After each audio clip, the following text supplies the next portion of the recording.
اتنی رحمتیں رکھتی ہیں کہ اس امت کے سارے گناہ گاروں کی بخشش کے لیے کافی ہے۔ اس رات میں روح الامی اترتے ہیں فرشتوں کے جلو میں، جھرمٹ میں، اور اہل ایمان جو قیام میں ہوتے ہیں، قعود میں ہوتے ہیں، ذکر الہی میں ہوتے ہیں، ان سے مصافحہ کرتے ہیں۔ یہ رات کون سی ہے؟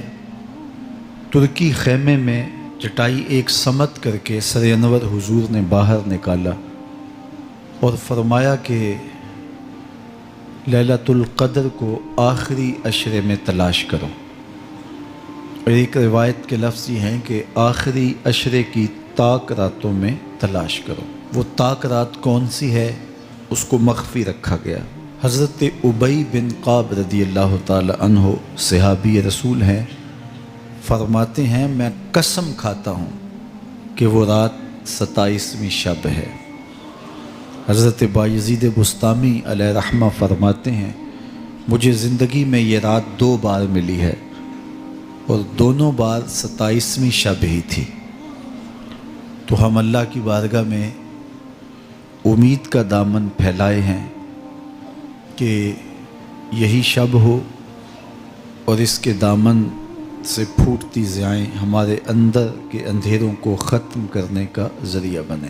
یہ راتیں آتی ہیں اور چلی جاتی ہیں، اور ایک وقت آئے گا کہ یہ راتیں آئیں گی اور ہم نہیں ہوں گے۔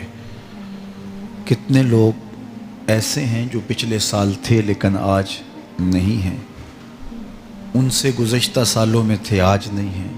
تو یہ جو میسر راتیں ہیں ان کے دامن سے پھوٹتی ضیائیں ہمیں اپنے اندر سمو لینی چاہیے کہ ہم دنیا پہ نہ بھی ہوں گے تو یہاں سے جو ہم نے نور لیا ہوگا وہ قبر میں بھی چراغاں کرے۔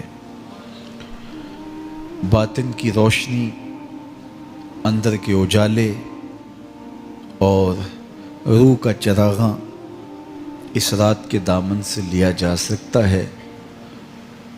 حضور علیہ السلام رمضان المبارک کے آخری عشرے میں کثرت کے ساتھ عبادت کرتے تھے۔ حضرت سیدہ عائشہ رضی اللہ تعالی عنہا فرماتی ہیں کہ حضور کمر بستہ ہو جاتے اور اپنا تہ بند کس کے باندھ لیتے، خود بھی جاگتے اور اہل خانہ کو بھی بیدار رکھتے۔ یہ ایک رات 1000 مہینے کی عبادتوں سے افضل، بہتر اور بھاری ہے۔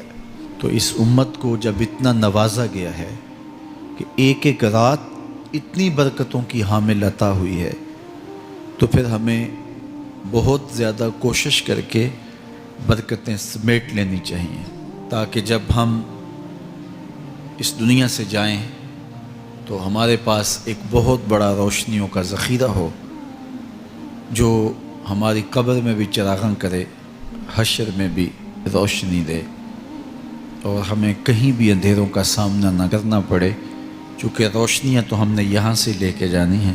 تو میں اللہ کی بارگاہ میں آپ سب کے لیے دعا گو ہوں، آپ میرے لیے دعا گو رہیں کہ اس شب نور کی برکتیں ہمیں نصیب ہوں۔ حضور نے ارشاد فرمایا جس نے لیلۃ القدر میں قیام کیا ایمان اور محاسبہ نفس کے ساتھ، اللہ اس کے پچھلے سارے گناہ معاف فرما دیتا ہے۔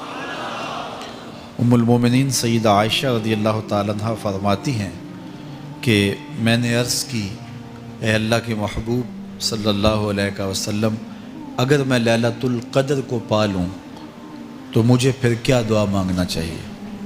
تو حضور نے ارشاد فرمایا اگر تم لیلۃ القدر پا لو تو یہ دعا مانگو، اللہم انک عفو تحب العفو فاعف عنی، اے اللہ تو معاف کرنے والا ہے، معاف کرنے کو پسند کرتا ہے، میرے معاملات سے درگزر فرما۔